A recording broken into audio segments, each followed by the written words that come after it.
กับสบายดีและสวัสดีพี่น้อง FC ของหมอนำกันหมดสู่ครูสู่คนพี่น้องก็ทักทายสบายดีกันพี่น้องเนาะก็ได้ว่าภาพบรรยากาศนี้ก็อยู่ที่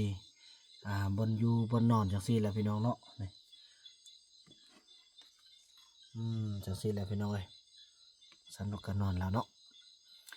ก็สิมาโอ้ลมกันพี่น้องเอ้ยมีหลายคอมเมนต์เนาะก่อนที่พวกเราจะได้รับชมคลิปที่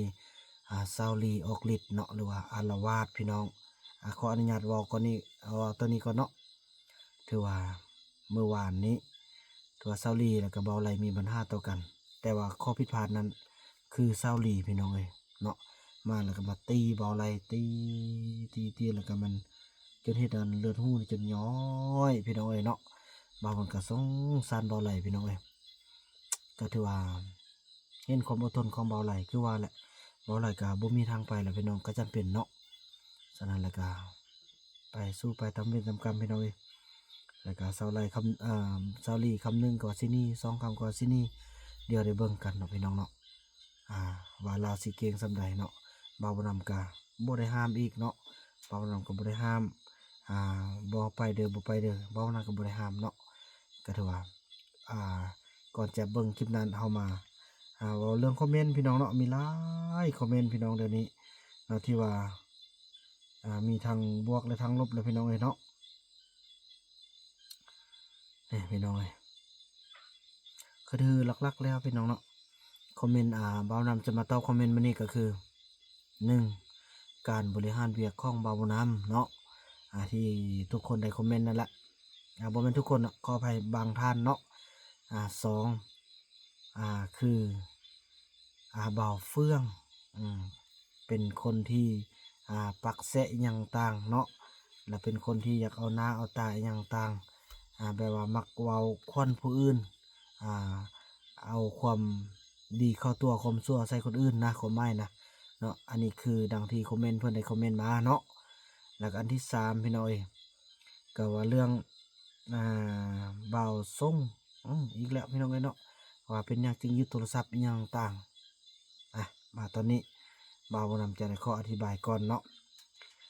คือ1ว่าเรื่องเบาเฟืองก่อนเนาะ เป็นหยังบ่าวเฟืองจึงมักรายงานข่าวรายงานอหย่างต่างเป็นคนที่เอาเรื่องบางคอมเมนต์เนาะขออภัยหลายๆพี่น้องเนาะก็จะได้บอกว่า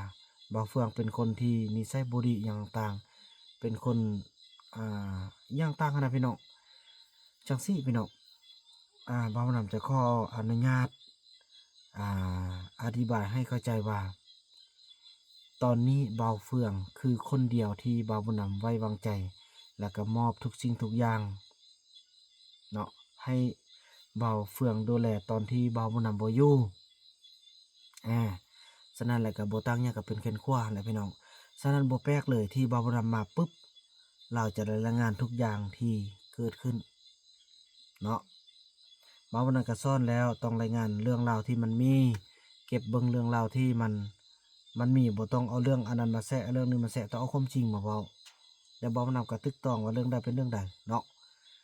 ฉะนั้นเบาวนำก็บ่เป็นคนที่ว่าตัดสินว่าเบาเฟืองเว้ามาก็จะถึกหมดเบานำก็บ่ได้เป็นคนแนวนั้นอ่า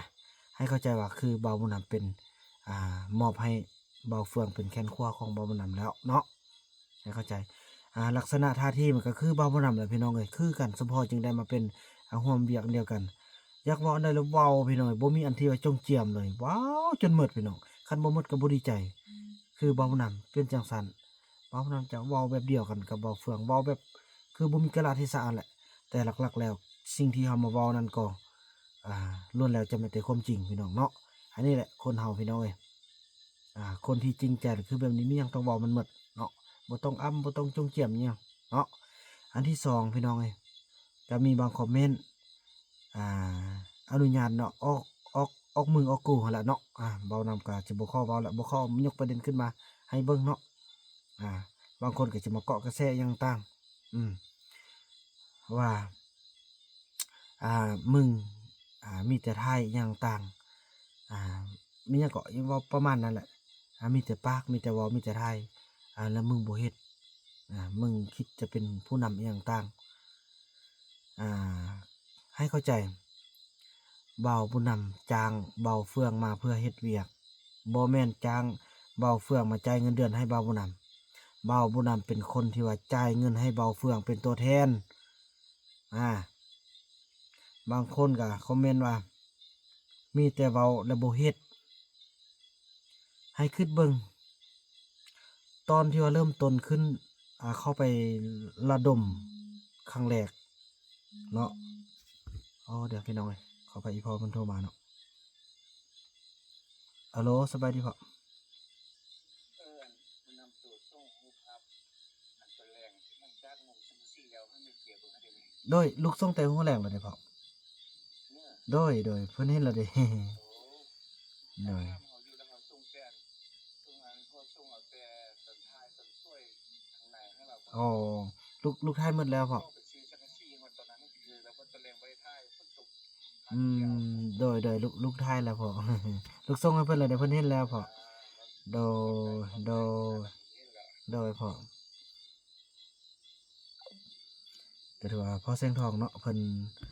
อยากให้ส่งรูปให้แม่เจียววอนเนาะเพราะว่าเพิ่นลงมาช่วยงานในมื้อนี้เนาะก็ถือว่าดีอกดีใจพี่น้องเอ้ยเนาะมาเข้าประเด็นนี้ต่อคือทุกคนนะอ่บ่ได้ติดตามบ่าวนำคนนั้นเนาะที่ว่าบ่ได้ติดตามบ่าวนำมาแต่ต้นๆน่ะอย่าฟ้าวเว้าบ่าวนำเปเขา40-50โลขึ้นภู4-5ชั่วโมงบ่าวนำเฮ็ดมาก่อนแล้วกว่าจะดึงเขาออกมานี่บ่แม่นง่ายๆพาลูกพาเมียไปนอนอยู่ป่าพาลูกพาเมียเป๊ะปลาดุก30-40โลเป็นสะพานบุญให้ทางพ่อแสงแสงสุวรรณเนาะทีมงานพ่อแสงสุวรรณยากส่ำใดบ่ว่าเฮามีเวลาถ่ายคลิปให้เบิ่งซื่อๆก็ยังสิว่าเฮาบ่เฮ็ดเนาะสิ่งที่เฮาสู้ซ่นมานี่มันยิ่งใหญ่ส่ำใดอันนี้แหละผลงานที่เฮาเฮ็ดแล้วแค่ผักส่วนประกอบก็จะเฮาเฮ็ดนำแล้วผู้ใดสิเอาภาพให้เบิ่งให้คิดดีๆเนาะบ่าวนำเลี้ยงเขานับแต่เกลือปลาแดกแป้งนัวทุกอย่างเขานำสำปาเม็ดหนึ่งทุกอย่างบ่าวบุญนำเป็นคนดูแลแมนยูบ่าวบุญนำเป็นสะพานบุญเป็นสะพานให้ผู้คนช่วยบ่าวบุญนำก็ต้องได้มีเวลาที่ว่าเอาเวลานี่แหละไปร่วมกับ FC ผู้เพิ่นช่วยสิไปงมตายแม่นยังดินก็สู้ซนจะได้สำนี้เฮือนจนได้สำนี้ล่ะคิดแบบโง่ฉะนั้นแหละบ่าวบ่นำสู้ซนจนเขาเจ้ามาได้สำนี้เนาะก็สิให้บ่าวบ่นำไปง้อมอย่างทุกสิ่งทุกอย่างเอาแท้ว่าคือบ่าวบ่นำงมมาก่อนแล้ว นับแต่ขึ้นภูลงห้วยนับแต่อยู่ภูอยู่ป่าบ่าวบ่นำงมมาแล้วฮอดตอนนี้เต้าห่มทุกอย่างมันได้สำนี้คนเบิ่งก็บ่สร้างสิเว้าเนาะเว้าหลายก็บ่เข้าใจคนประเภทนี้เนาะ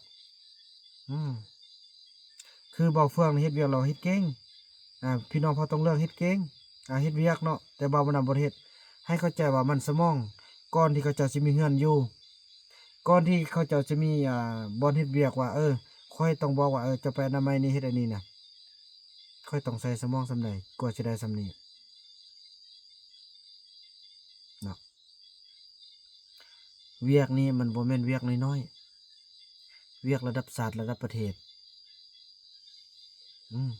ตัวน้อยๆคือข้อยที่บ่มีความรู้ความสามารถหยังแต่สามารถถอนโฮมเขาเจ้ามาได้ส่ำนี้หลายคนก็ชื่นชมถ้าผู้ใดบ่มาอยู่จุดนี้บ่ฮู้เนาะพี่น้องเอ้ยโอ้โธ่เว้ามากก็บ่เว้าหลายแล้วเนาะเรื่องนี้มันก็ผ่านไปละเรื่องที่2พี่น้องว่าเรื่องบ่าวส่งน่ะเป็นหยังจึงยึดโทรศัพท์เจ้ามีหน้าที่หยังเจ้าบ่แม่นคนซื้อให้คือบ่าวบ่นำเป็นตัวแทนเนาะบ่าวบ่นำฮู้ว่าอันใดเป็นอันใดคือบ่าวส่งนี่บ่าวบ่นำอยากดัดนิสัยให้เป็นคนที่ว่าฮู้เฮ็ดเวียกเฮ็ดงานมีโทรศัพท์บ่มีโทรศัพท์ก็อย่าพี่น้องคือเก่าลุกขึ้นมาตอนเช้ากินข้าวแล้วฮอดโมงสิไปเฮ็ดเวียกเบิ่งบ่เห็นแล้วรีบไปใกล้ๆไปนอนบนแคมป์เฮาแคมป์ทงแคมป์หน้ากองต้นมอกต้นไม้กองคุ้มกองเครือไปซื้อพี่น้องเอ้ย คือกับคนป่าแท้ๆคืออันเดียวกันเลยพี่น้องเนาะฉะนั้นแหละบ่าวนำจึงอยากดันนิสัยบ่ได้พี่น้องเอ้ยบางคนว่ามอบให้พ่อเราเป็นคนเว้า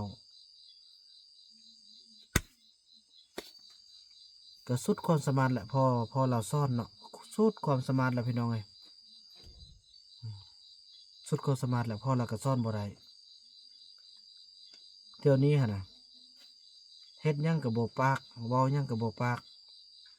นอนหมดมือก็นอนฉะนั้นแหละเบานั่นก็เป็นห่วงเนาะอันที่หนึ่งอันที่สองบางคนเพิ่นก็คอมเมนต์ว่าเป็นหยังก่อนจะเอามาบ่พิจารณาดีๆพิจารณาดีๆคือจังสิเบานั่นจะมาเว้าให้ฟังว่าบ่มีคำที่จะพิจารณาเลยเพราะว่าที่นี่สร้างให้พอต้องเหลืองเนาะแล้วก็เข้าบ่มีบนอยู่บ่มีที่พึ่งพาอาศัยบ่มีส่วนควรตัวเล็กมันเป็นหน้าที่ของเบานำที่ต้องเอามาบ่มีคำพิจารณาเลยมาสร้างเท่านั้นเนาะมาสร้างให้เขาเจ้าอยู่ที่นี่พออยู่บนอื่นมันก็บ่มีบนอยู่เด้ให้ไปอยู่ป่าแล้วก็บ่ไปเนาะอยู่บ้านแล้วก็บ่มีบนอยู่บ่มีเฮือนอยู่เด้หันนะพี่น้องเอ้ยมันเป็นแนวนั้นแล้วก็คอมเมนต์อีกเนาะพี่น้องเนาะ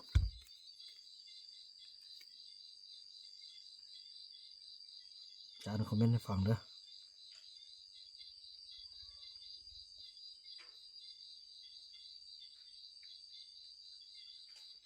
เดี๋ยวจะให้เบิ่งบริหารคนแบบใดตามใจเขาทุกอย่างขนาดเด็กน้อยยังล่อเขาด้วยโทรศัพท์เป็นอย่างทั้งเด็กทั้งผู้ใหญ่ได้โทรศัพท์แล้วยิ่งไม่เป็นอันทำมาหากินแล้วแล้วก็แม่นเนาะงานนี้เยอะแต่บริหารคนไม่เป็นเอาใจเขาทุกอย่างเขาเคยตัวกินแล้วก็นอนต้องพาเขาทำความสะอาดทุกวันก็เป็นเองละเนาะอหย่างต่าง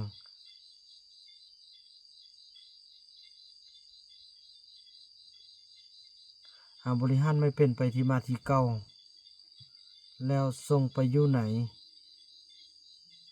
น่าสงสารบุญส่งจังเลยคลิปในเห็นแต่บุญนำว่าให้พี่น้องเอ้ยเนาะก็คือบ่นำว่านะพี่น้องเอ้ยเนาะเฮ็ดจั่งใดกินข้าวแล้วสินอนมีแต่กินแล้วนอนบ่เฮ็ดบ่าวนำอยากให้หมอทรงนี่ไปอยู่นำกับคนคนนี้ที่สุดเลยว่าบ่าวนำบริหารบ่เป็นบริหารบ่เป็นจังใดเจ้าฮู้ดีซะบ่บริหารคนกับสัตว์ให้คิดเอาเนาะค่อยดึงมาฮอดจุดนี้เขาเจ้ามีอยู่มีกินมีดินให้ดินนามีที่ทำการผลิตมีชื่อเสียงอ่าทั่วสังคมแล้วก็ย้อนไผบริหารเนาะคิดเอาทุนฮอนจากรัฐบาลเป็น5-6แสนบาทเบานํก็ดึงมาได้จากที่บ่มีสมุดครัวตัวเลขเบานำก็ทำใกล้จะสำเร็จอันนี้ว่าบริหารบ่เป็นคน20ไปกับคน20ไปกับคน แต่ละเดือนรอดมาได้กินข้าวย้อนไผก็บ่แม่นย้อนบริหารบ่เนาะ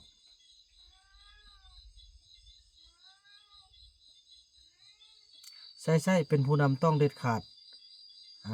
ให้เขาตื่นแต่เช้าทุกคนเลยไม่ใช่เขาจะตื่นตอนไหนก็ได้ตื่นมาก็กินกาแฟแล้วก็ทำความสะอาดสักหน่อยอาบน้ำกินข้าวพักสักชั่วโมง1 2 3ก็ว่ากันไปทุกวันไปเจ้าก็สิ้นไปเองนี่แหละแต่เขานี่เขาป่างงมากกับการบริหาร หน้าบ้านก็ยังดูไม่ดีเลย ขยะมากเลยนะตัวนี้แหละเจ๊เดียวใดขนาดเฮากำกับสำนี้เขาก็ยังบ่สนใจแล้วคิดเอา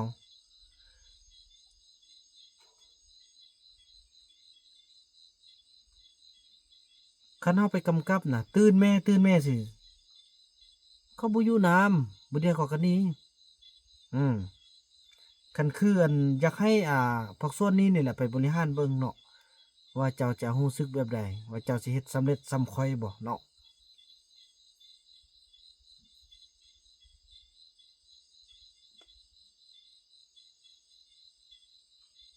ไปยึดเอาคืนเฮ็ดหยังทั้งที่ผู้ใหญ่ใจดีฝากเงินมาซื้อให้เขาแล้วเฮ็ดปันเด็กน้อยถ้าเขาบ่เฮ็ดงานก็บอกเขาดีๆหรือว่าให้เขาไปโลดบ่จำเป็นต้องยึดของเขาน่าเบื่อแท้เนาะอันนี้แหละอ่าเจ้าอยู่กับคนเนาะมันก็เว้าได้แท้อันนี้มันอยู่กับเครื่องคนเครื่องสัตว์อืมแม่นผู้ใหญ่ใจบุญเพิ่นส่งมาบ่าวบุญนำมีหน้าที่ที่ว่าจะต้องเฮ็ดทุกอย่างที่มันถูกต้องเนาะเงินเพิ่นก็ส่งมาแล้วงานบ่เฮ็ดเฮาก็ยึดคืนเอาไว้ให้ผู้ใหม่บ่อึดอ่าพอต้องเรื่องผู้ใดบ่เฮ็ดก็มีคนที่ว่าด้อยโอกาสคนที่ว่าอยู่ข้างนอกบ่อยากเนาะ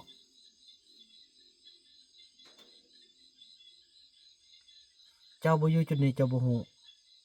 เจ้าคิดว่าซ่อนคือที่เฮาจะคอยเนาะซ่อนน่ะเจ้าต้องเฮ็ดนี่เฮ็ดนั่นน่ะฮู้บ่เว้าทางนี้น่ะออกทางนี้อืมเว้าทางนี้ตกทางดินบ่มีความหมายบ่เชื่อมาโลดมาเบิ่งโลด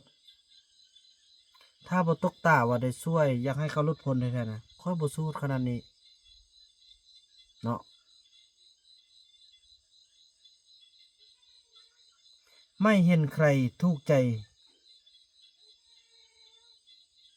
บุญนำเลยสักคนก็สิแม่นล่ะเนาะ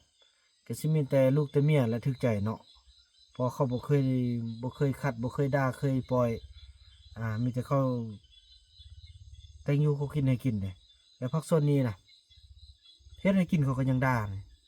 ซอกให้กินขนาดถ่ายคลิปเขาแท้ๆน่ะเอาเงินมาซื้อข้าวให้ตัวเองให้เขากินแท้ๆเขาก็ยังด่าอืมผู้ใดถือก็บอกว่าน่ะก็ยองเนาะก็ส่งเสริมผู้ใดบ่ถือบอกน่ะก็สั่งสอนมันคือเรื่องธรรมดาบุญนำนี้บงการเขาทุกเรื่องไม่ให้เขาเป็นอิสระเลยบังคับ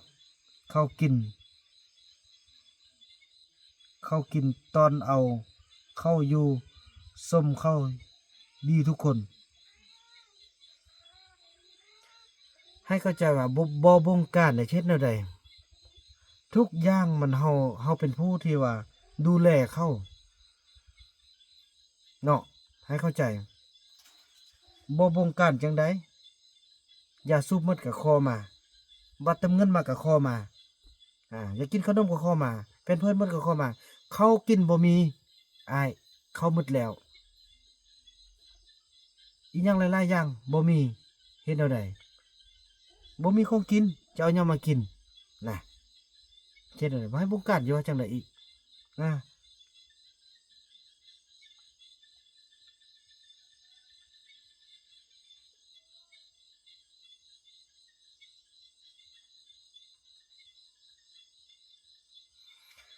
พอมากับเมื่อยพี่น้องเอ้ยเนาะเมื่อยกับเว้ากับคนที่โง่ๆเนาะแท้มายังเบื่อก็บ่ต้องเบิ่งเนาะเบื่อก็ต้องเบิ่งโลกนี้ช่อง YouTube บ่ไกลหลายเนาะถ้าว่าบ่ถูกใจก็บ่ต้องเบิ่งบ่ได้บังคับอืมคันว่าสิบอกที่หมดเด้อพี่น้องเอ้ยก็ซะว่ารักษาอันค่าของคอมเมนต์พี่น้องเอ้ยเนาะหลายช่องหลายช่องเลยบอกไปน่ะเนาะอ่ามีหลายช่องเลยเด้ก็น่าเสียดายเนาะที่ว่าอยากเบิ่ง